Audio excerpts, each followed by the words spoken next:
Face au monde machine, une série de podcasts présentés par Floraison avec les animaux politiques de Pièces et Main d'œuvre.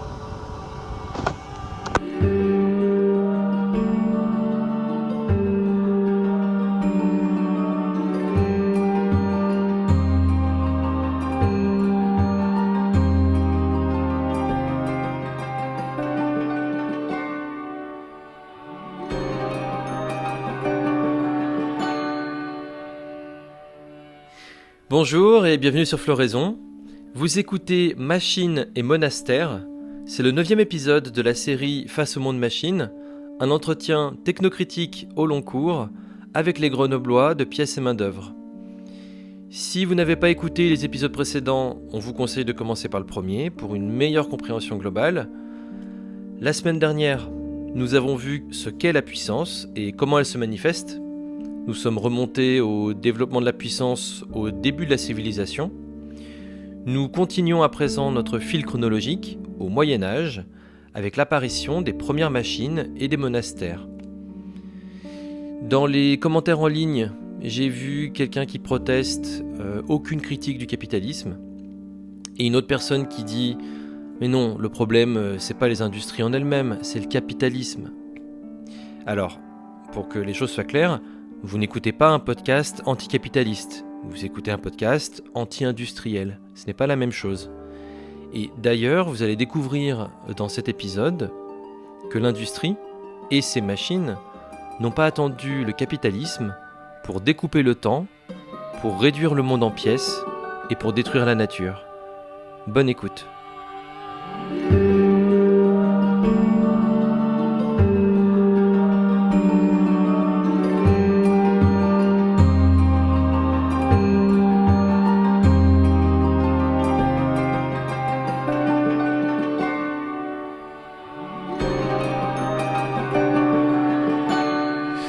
D'accord, alors on en était au robot et à la postérité des esclaves. Finalement, comment on passe des esclaves d'Aristote, des machines vivantes aux robots de Karel Čapek et jusqu'où vont ces moyens machines finalement. Pour faire une boucle avec quelque chose qui a été évoqué précédemment, j'espère que c'était enregistré. Tu nous as demandé de parler tout à l'heure des nanotechnologies. Bon. Et on t'a dit, en nanotechnologie, il y a deux approches. Il y a l'approche top-down, comme on a fait depuis le Paléolithique, c'est-à-dire qu'on prend un bloc de matière et on le dégrossit et on l'affine. Et puis, il y a l'approche bottom-up, de bas en haut, qui est l'approche inverse, où tu assembles des atomes de matière et tu constitues une machine. C'est ce qui se fait, par exemple, à Toulouse, au LAS, au laboratoire de je sais plus quoi. Enfin bon, c'est sous la direction d'un chercheur qui s'appelle Christian Joachim, et puis d'autres, où il fabrique des nanorobots, qui sont pour le moment extrêmement rudimentaires. Enfin, c'est 4 ou 5 atomes, et il fait des mini-brouettes, des mini-voitures, des trucs comme ça. Mais l'idée qui a été mise en livre par Eric Drexler, un Américain, c'est de faire ce qu'il appelle des engins de création, engines of creation. Et donc avec ces nanorobots, Drexler, qui fait partie des idéologues qui ont entouré les débuts de la National Initiative on Nanotechnology aux États-Unis en 92 par là, leur idée, c'est qu'on peut tout faire.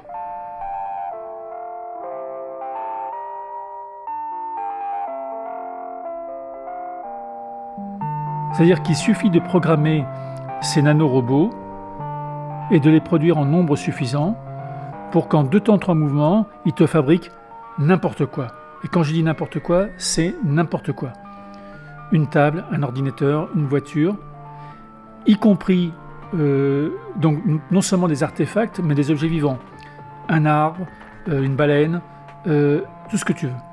Donc c'est des gens, Drexler, comment il s'appelait, Ben Bridge, qui est un sociologue des religions, c'était qui le troisième Rocco, etc., qui est venu à Grenoble d'ailleurs, Rocco, qui est venu visiter le centre Minatech à Grenoble. Tous ces gens-là, they are already praying God. Et il n'y a pas de limite à leur ambition. Ils ont une ambition démiurgique, ils ont une ambition démesurée, hubristique. Bon. Mais c'est pas des fantaisistes, puisqu'on leur donne des gros crédits. Enfin, s'ils sont pris au sérieux par Bill Clinton, Al Gore, l'Organisation américaine pour les sciences, la National Science Foundation, si on fait un plan nano, c'est eux qui les dirigent. Si on fait un plan nano, comme on a fait le plan Apollo et comme on a fait le plan Manhattan, c'est-à-dire une gigantesque mobilisation technoscientifique et industrielle, c'est qu'on y croit et qu'on pense qu'il va y avoir des effets. Et il y a eu déjà beaucoup d'effets. Bon. Donc ça, c'était pour conclure sur les robots. Hein. Et là, on va dérouler la suite historique, le fil historique, après Aristote et compagnie.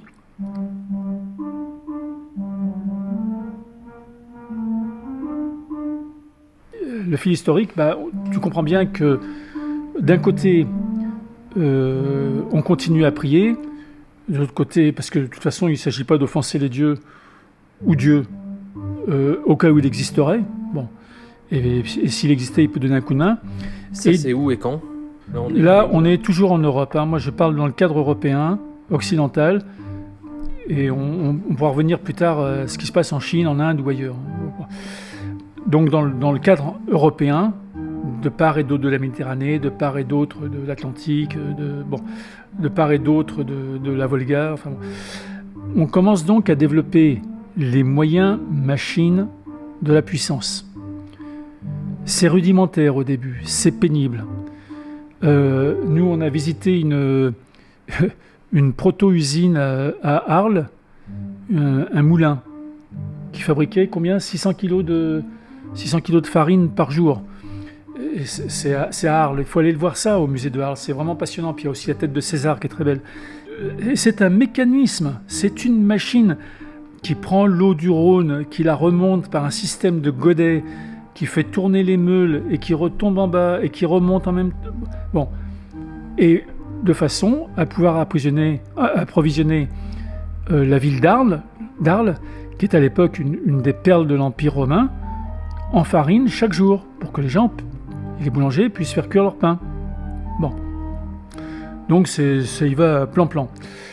Et puis, au 5e siècle après Jésus-Christ, en Italie, un moine qui s'appelle Benoît, plus connu depuis sous le nom de Saint Benoît, se met en tête de fonder son propre ordre, l'ordre des bénédictins. Bien dit Benoît. Et donc, comme tous les fondateurs d'ordre, comme tous les squatteurs et compagnie, ils commencent par faire une charte. Hein ? Ce que tu as le droit de faire, ce que tu n'as pas le droit de faire. Ce que tu n'as surtout pas le droit de faire.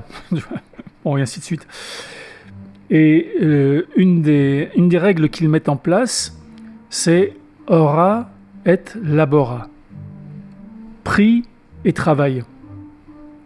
Avec le christianisme, avec Saint Paul de Tarse, Saül de Tarse, devenir Saint Paul, etc., a disparu l'opprobre qui s'attachait au travail. Avant, le travail, c'était bon pour les esclaves. Saint Paul dit que celui qui ne travaille pas ne mange pas non plus. Bon. Donc le travail pour Saint Paul, qui est quand même le fondateur de l'Église catholique. Hein, c'est l'apôtre des gentils. Saint Paul, pour reprendre le cliché, est à l'Église ce que Lénine est au parti bolchevique. C'est lui qui organise, bon.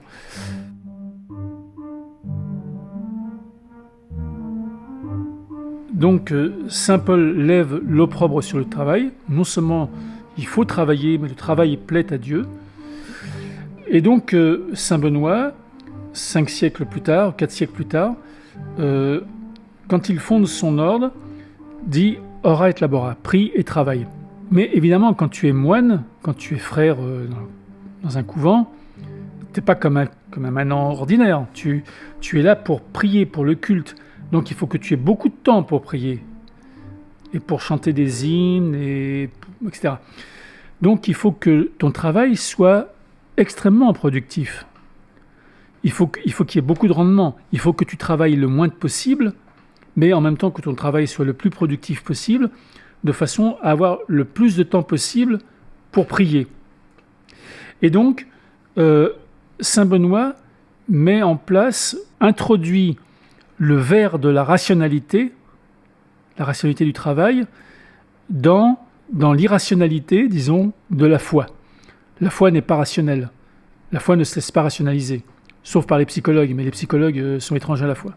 Et il introduit les règles du ménagement, qui en français moderne est devenu le management, à tel point que, paraît-il, on enseigne encore Saint Benoît dans les écoles de management. Tu savais ça, toi? Tout à fait, j'en suis témoin. J'ai fait mes devoirs correctement. Très bien.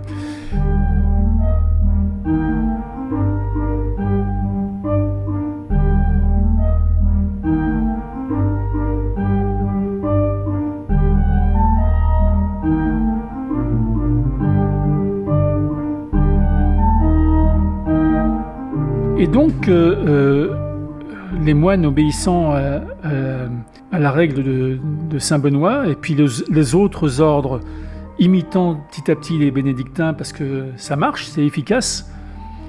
Hein, l'efficacité, voilà un concept bénédictin. Eh bien, les couvents deviennent des proto-usines. On pourrait vous donner l'exemple de Saint-Pierre de Chartreuse, juste au-dessus, qui est fondé vers l'an 1000, un peu avant l'an 1000. La Grande Chartreuse. Je connais la Chartreuse. Eh ben, les moines sont bûcherons, pasteurs, cultivateurs, jardiniers, ou plutôt ils ont des frères laïcs pour faire ça. LAIS, c'est les frères qui travaillent pour les moines. C'est les paysans du coin qui travaillent pour les moines. Hein. Et les moines, eux, dirigent le boulot. Ils sont ingénieurs, techniciens, concepteurs. Et dans les monastères, dans les couvents, il y a des ateliers. Et dans ces ateliers, il y a quoi? Il y a des machines. Des machines qui sont animées comment? Eh bien, par la force motrice de l'eau. De l'eau ou du vent.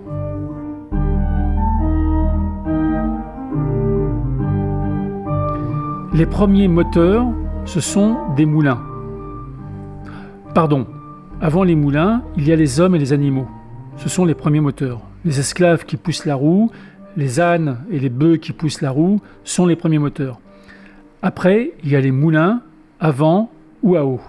Donc partout où il y a de l'eau ou du vent, on peut installer des moulins. C'est ce qu'on fait en Chartreuse, c'est ce qu'on fait partout. Ces moulins tournent et permettent d'actionner les machines. Ces machines sont extrêmement diversifiées. Il y a des machines à scier, il y a des machines à fouler, à broyer, il y a des machines à souffler pour la forge, pour la métallurgie. Et donc, très rapidement, il y a une expansion du domaine de la machine. Partout, il y a des monastères, et en fait, il y a des monastères partout. Tu as des machines à tout faire. Enfin, ou plutôt toutes sortes de machines à faire quelque chose.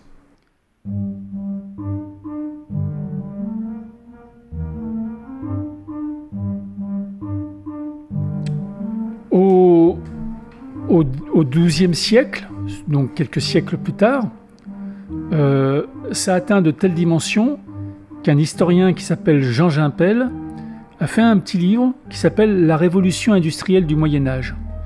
On parle du XIIe siècle. C'est le moment où les machines prennent vraiment une grande extension et où on commence à avoir une standardisation des moyens de fabrication.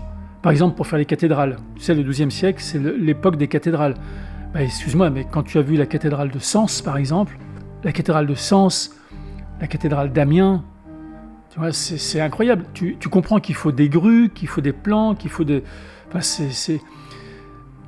Et partout, on construit et on fabrique avec des machines.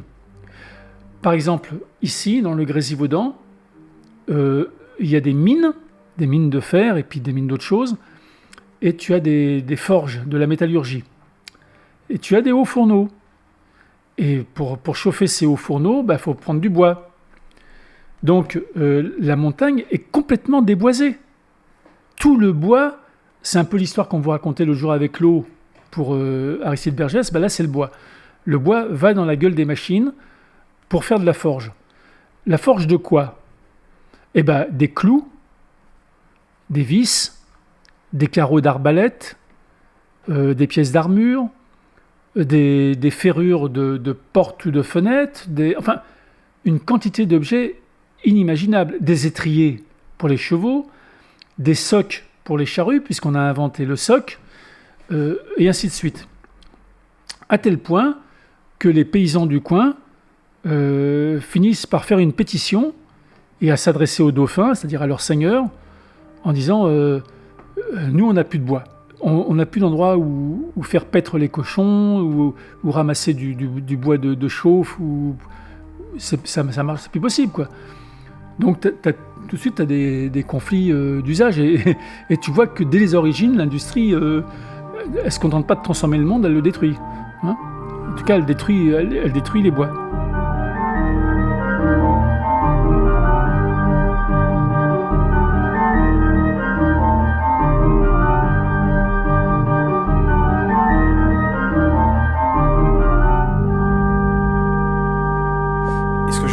Profite pour revenir sur l'étymologie du mot industrie, puisqu'on est en train d'en parler. Est-ce qu'il y a quelque chose... Industrie, l'industrie, c'est dans Terreur et Possession. Alors, il y a stria. Stria, c'est une couche, les stries, hein, les strates. Indus, c'est endo, c'est quand tu construis toi-même, quoi, le truc. Et l'industrie... en fait, en gros, ça veut dire l'activité. Elle n'est pas, le mot d'industrie n'est pas affecté d'une connotation morale. C'est comme le mot succès ou le mot progrès d'ailleurs. Tu peux avoir un bon ou un mauvais succès. Il peut y avoir des progrès fâcheux ou heureux.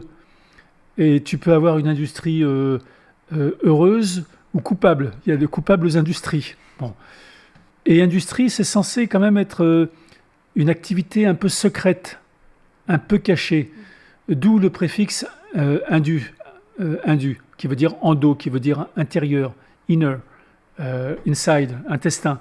C'est l'industrie, c'est un truc que tu as pensé dans ta tête, hein, et dont tu parles pas trop aux autres, parce que là, tu sens déjà il y aurait un brevet à déposer peut-être, tu vois. Donc, secret de monastère, du coup ?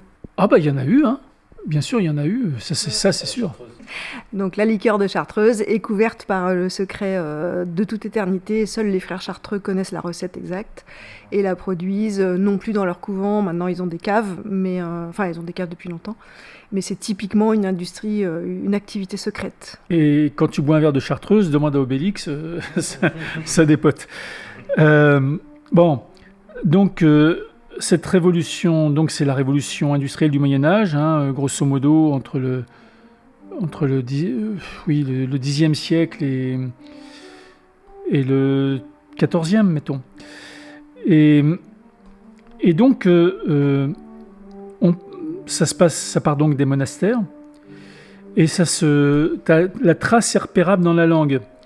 C'est-à-dire qu'on passe de officina, qui est un mot latin. Je suppose qu'on doit dire la même chose en italien. L'officine. Et l'officina, en patois, l'officine devient... Ils ne disent pas atelier, c'est l'officine de tissage ou de foulon ou de métallurgie. Et l'officine, en patois du Nord-Pas-de-Calais et Belgique, Picard, devient l'ouchine. Et l'ouchine, en français moderne, devient l'usine. Donc on passe de l'officina à l'usine, officina, etc. Et on passe des moulins au moteur.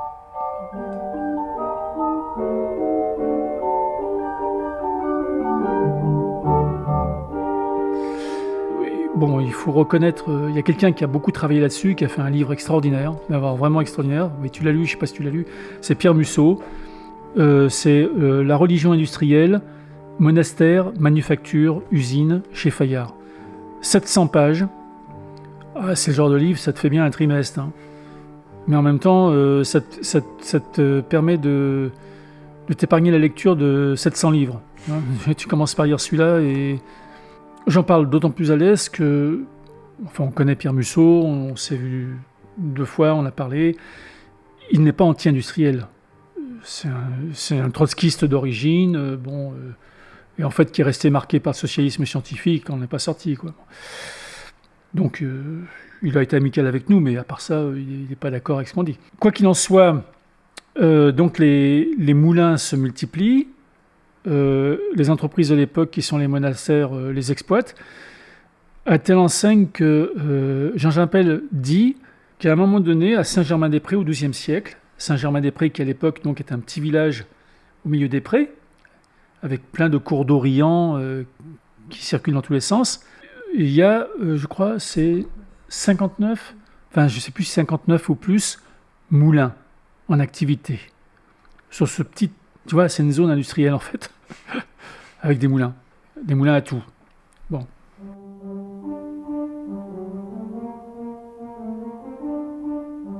Et ça, c'est une pierre, ça c'est important aussi pour vous, c'est une pierre dans le jardin des anticapitalistes.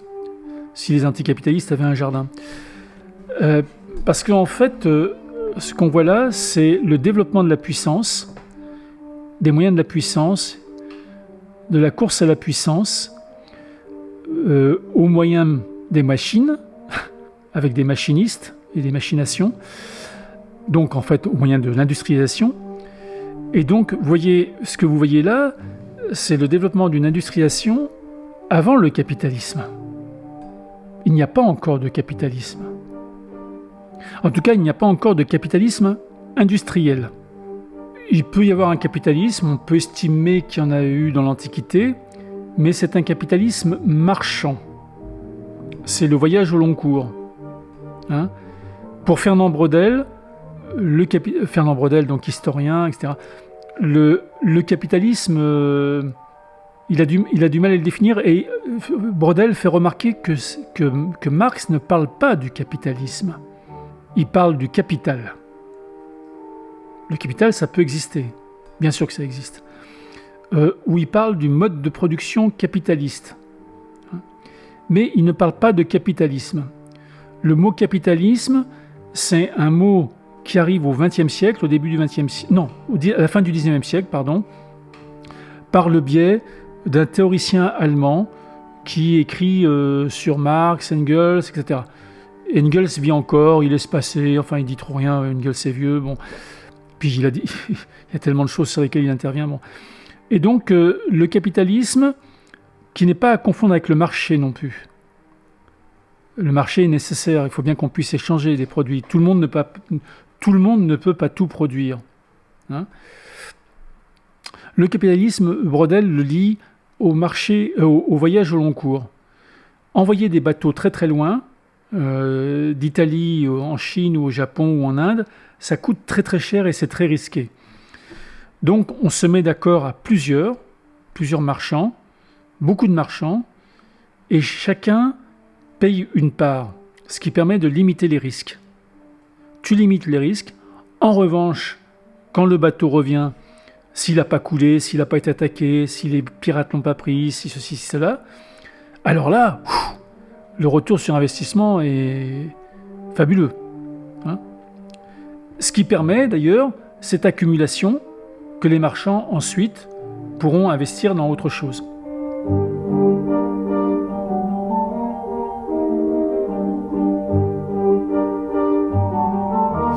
La première entreprise industrielle capitaliste repérée, c'est au XIVe siècle, XIIIe ou XIVe siècle, c'est à Toulouse, c'est la Société du Basacle, qui s'appelle d'ailleurs la Société du Basacle. On l'a vu, nous, on est passé à Toulouse, elle existe toujours. Tu vois, la Garonne. Alors qu'est-ce que c'est que la Société du Basacle ? C'est des marchands, enfin des gens riches, qui mettent de l'argent en commun pour bâtir des moulins sur la Garonne, à un endroit donné. Et ces moulins, donc, ils en ont la propriété commune par action. C'est une société par action. Les actions s'appellent, dans le patois toulousain de l'époque, des UCHAU. U-C-H-A-U. Ces UCHAU, tu peux les vendre individuellement. Tu peux les transmettre à tes héritiers. Et donc la société du Basacle, créée au XIVe siècle, a survécu jusqu'en 1946. Les couvents achètent des actions parce que le rendement de l'action leur permet de financer les écoles où ils éduquent les novices, par exemple. Tu vois, le réfectoire, le dortoir, tout ça, enfin bon. Et en 1946, c'est la création d'EDF. Et donc, EDF se saisit de la société du Basacle, en tout cas de ses installations. C'est devenu un barrage et s'en sert dans le cadre du programme de développement de l'hydroélectricité. Ce qui est quand même fabuleux. Ce qui prouve que les ingénieurs du Moyen-Âge avaient bien choisi l'emplacement de leurs infrastructures, de leurs installations. Bon, là pour le coup, voilà une authentique société capitaliste qui finit par être d'ailleurs nationalisée et qui existe toujours. Vous pouvez aller la voir.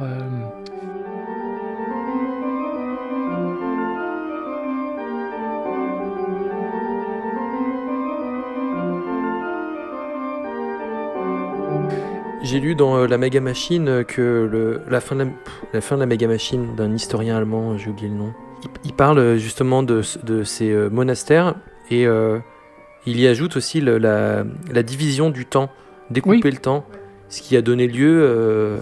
l'horloge, la pendule. Voilà, et même à l'école publique. Bon, alors je commence d'abord les ingénieurs, après la pendule. Alors, les ingénieurs...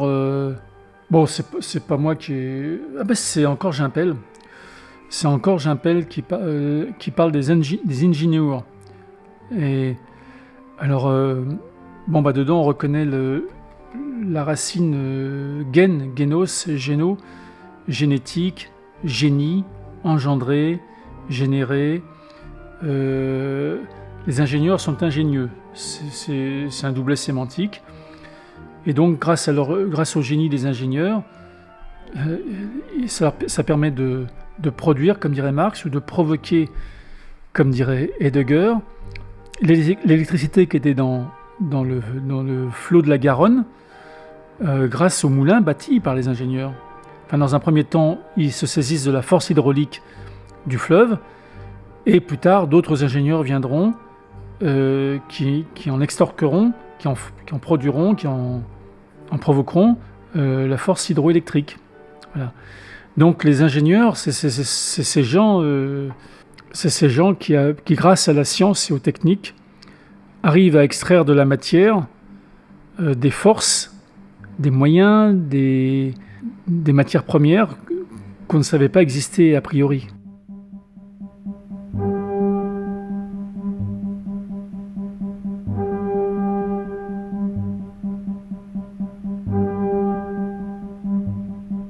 La pendule, mais celui qui en parle le mieux, c'est Thomson. Thomson, l'historien de la classe ouvrière anglaise et des Ludites, a fait un petit livre sur le temps industriel. Bon, c'est un livre qu'on peut trouver à la Fabrique. Je ne me rappelle plus le titre exact, un petit livre. Ce qu'explique Thomson, donc l'historien, cet historien-là, c'est que l'invention de la pendule, placée d'ailleurs au sommet des clochers, c'est-à-dire vraiment au centre de la vie villageoise, avec sa mesure du temps, permet de mesurer également la production effectuée par laps de temps, par unité de temps. Et donc permet des comparaisons entre plus rapide, moins rapide, plus efficace, moins efficace, plus productif, moins productif, et donc permet des comparaisons entre les méthodes de travail et les travailleurs. Lui, il va vite, lui, il va pas vite. Cette méthode-là, elle est efficace, cette méthode-là ne l'est pas. Bon. Et introduit dans la vie des gens, ce qui n'existait pas jusqu'alors, un sentiment d'urgence et de contrainte. Hein ? Avant, on faisait la besogne, ce dont on a besoin, le besoin. Avant, on faisait la besogne, et puis quand elle était finie, elle était finie. Dorénavant, il faut qu'elle soit finie à telle heure. Et si elle n'est pas finie à telle heure, ou tel jour, ou à tel moment, c'est qu'on est en retard, ou je sais pas quoi. Donc c'est un facteur extrêmement important dans la rationalisation du travail et des méthodes de travail. C'est pratiquement...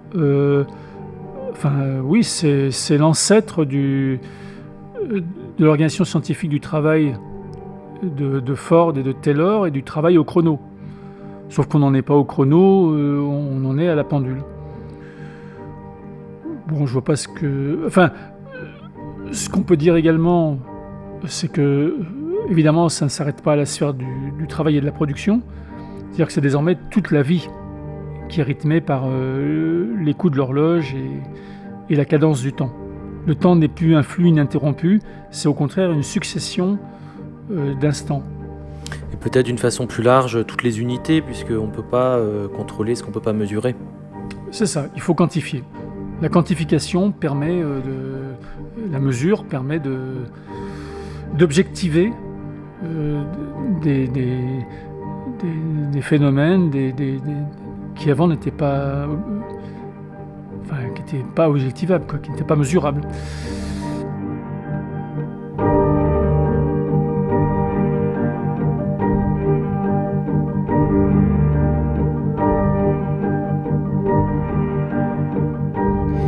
Mesurer, objectifier, c'est contrôler, c'est devenir efficace, puissant. Quelles sont les conséquences de tout ça au XVIIe siècle et à la révolution industrielle ? Eh bien, c'est ce qu'on verra la semaine prochaine, dans le 10e épisode de notre feuilleton Face au monde machine. Merci pour votre écoute, partagez ce podcast s'il vous a plu, c'est la meilleure façon de nous soutenir. Et à vendredi prochain, sur Floraison. Si l'on veut vraiment combattre toutes les dominations, hiérarchies, inégalités, discrimination, exclusion, il faudrait au premier chef se dresser contre la plus puissante, la plus menaçante et la moins réversible des dominations, le techno-totalitarisme. Ni techno-dieu, ni technomètre, vive la liberté et vive l'anarchie.